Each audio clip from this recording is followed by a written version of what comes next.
Welcome to EdTechX Stories. My name is Benjamin Vidren-Cloquet. I'm CEO of EdTechX and partner at IBIS Capital. EdTechX Story is every week 5 minutes of interaction with influencers and innovators making the future of education and work. I hope you'll enjoy our next story. Please join me to welcome our next guest.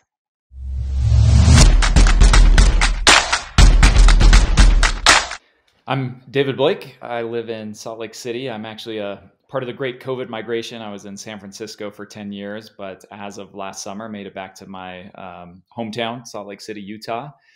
And I am currently the co-founder and CEO of a business called LearnIn, we'll talk about, hopefully, and co-founder and CEO of a business called Book Club, really exciting as well as being the co-founder and now executive chairman of Degreed. David Blake, thank you. Welcome. You have indeed many titles. And I guess, the first question I have for you before we talk about your business, Degreed, but also more importantly, LearnIn, is how did you end up in this position? And is there someone or moment in your life or in your education that you think led you to start a business in the future of work or EdTech? It caught me by surprise. So it just kind of bit me in the ass, and here I am. I was 17 and minding my own business, girls and sports and college and future. And it's when I sat for, in the States, it's either SAT or ACT that we sit for as our college entrance exams. And I sat for the ACT, and it just blew my mind that this is in reality how we filter our entire nation in and out of their future. 3 hours on a Saturday morning, a test that our courses don't prepare us for, our teachers don't have a responsibility to prepare us for. It's essentially on you as an individual to do the test prep or not. There's no courses provided as part of our public curriculum on it. And it just blew me away. These 3 hours, this is going to be it. Half of the kids in this room are going to get filtered out. Half will get filtered in. Of those who get filtered in, it's going to be determinant of what university you get into. What university is sort of half of the equation for what jobs you're going to have available to you. And our futures are all being decided in these 3 hours as 17-year-olds. It was just crazy to me. So that was it. So I haven't, I've felt angry ever since and been trying to fix it best I can. So anger and I guess, discovery was the driver. And so you built Degreed to unicorn status. So, big milestone, congrats. And then you're obviously going to now new ventures. Can you just tell us, what did you learn during that process of building Degreed into a large company, and how it has influenced, I guess, your new ventures and especially LearnIn? Yeah, when I started Degreed, the future of work was still not a term that we used, not like we do today. So, I mean, it really, for me, it was the future of education. It was all about lifelong learning. Tell me about your education. You'll tell me where you went to university or what degrees you have, which is absurd. Tell me about your health, and you wouldn't tell me that you ran a marathon 22 years ago. But tell me about your education, and you'll tell me that you graduated from Oxford. And it's absurd. And it's not because Oxford is absurd. Marathons aren't absurd either. But the fact that you would think to answer the question that way is absurd. And so for me, it was all about we need to enter a world where learning is lifelong and where that is the default. When I say, tell me about your education, you tell me what you learned last week, not what you did 20 years ago. And so Degreed is the world's largest sort of lifelong learning platform that tracks all of your learning. So across all modalities and platforms. And large companies use it to enable that lifelong learning. Yeah, that makes sense. And so, last time I was in a conversation with Jeff Majangal, the CEO of Coursera, and we kind of agreed that a question that would make more sense instead of asking how are you doing today is what are you learning today? So you're a lifelong learner, right? So what are you learning? Yeah, just this morning I was reading Blitzscaling, which is Reid Hoffman and Chris Ye, and all about when markets meet certain conditions that you should be optimizing for speed over risk and over cash efficiency. So really interesting as an entrepreneur and founder, and lots of lessons for me to take from that. That's what I was learning this morning. So you're ready now to blitzscale learning. Can you tell us a bit about learning? I mean, it's such a big opportunity. Upskilling is massively ROI positive, and it's almost universally ROI positive, meaning there's very few things left. Almost every skill, if you invest time and money in it, you're going to get a positive return. Almost every single skill. Um, And so the world should be doing massive amounts of this. We should be arbitraging away that value. And companies certainly should be arbitraging away that value. If I can invest $1 and get $3 back, I should be arbitraging that value. But what we see is that for the most part, companies and countries and states aren't.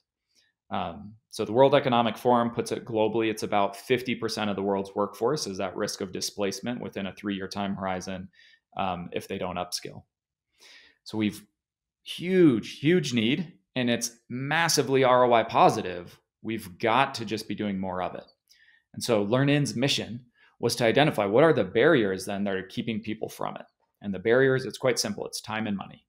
And so LearnIn's mission is to create all the tooling and solutioning that you as an individual, team, organization, company need to eliminate these barriers that are keeping any individual or team from being able to upskill and time and money. And it's, it's a simple premise, but it's not, and then it gets hard because World Economic Forum, again, it's the average cost in US dollars is $24,800 to upskill someone. And right now, companies on average in US dollars are spending about $1,500 per person per year.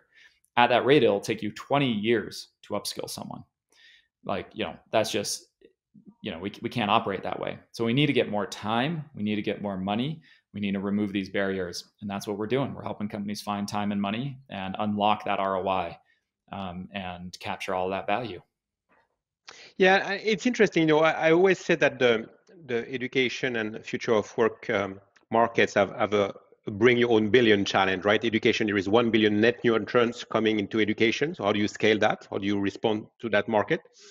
And same with workers. There are 1 billion people to reskill pretty soon. You can't do that with traditional delivery of training, and so you need to reinvent that. And if you take 1 billion multiplied by 29,000, that's a pretty big number. I guess. So what's the next the next 5 years then for learning? What do you want to accomplish then? Yeah. So in the history of corporate P&Ls, the most stable line item ever is actually their education benefits. So most big corporates have some policy around tuition reimbursement or tuition assistance, and it's just kind of sat there for 30 years. We want to help companies take that money and instead of using it to send a few people to go get full degrees, we want to use those same dollars to help the companies send many people to go get a short form, lower cost upskilling certificate or boot camp or program. And that means, we need more money and we aren't going to get more money. That's the truth. But we can take the money we already have and we can spend it differently. I think it's interesting because you talked about ROI, and my view of the world is that the reskilling and upskilling and future of work market has probably less inertia than the traditional tech market because you have tangible benefits which you can measure, which is less obvious in higher ed or K-12 because the notion of efficacy is not there yet. It's very difficult and to measure it tangibly. Do you agree with that? I do. And I am really grateful to the EdTech entrepreneurs who are and innovators and reformers and teachers who are pushing at the primary, secondary education system.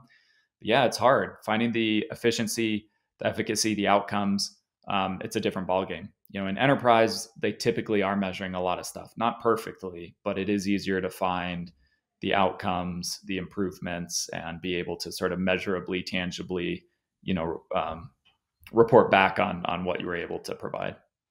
Okay, David. So we're going to move now to one of my favorite section of this interview, which is the rapid fire questions. I'm just going to ask you a couple of questions. You're going to have to say A or B. Okay? Are you ready? C. Sounds good. Let's go. Degree or skills? Skills. Okay. Remote work or every day in the office? Remote. State school or private school? I've never liked segmenting institutions by their tax code. Both either depends. Who's better at learning? Do you have kids? I do. Where do they go to school? State school or private school? We built a school for them. We have a Okay, school. good, Yep. good answer. Good answer. Profit or impact? Impact. Learners or shareholders?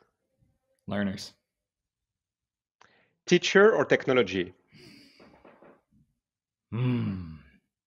I'm technology, but at the end of the day, no one's going to remember the work I did, while each of us will remember our teachers. True, very true. Yeah, I agree with that. Very good. So now, finally, to conclude the interview, who would you like to nominate to be part of the next EdTech Innovators series, and let us know why? Shadi Barkin at Book Club, and I think it's a conversation on the whole other side of education. How do you scale the type of education that helps people challenge their worldview?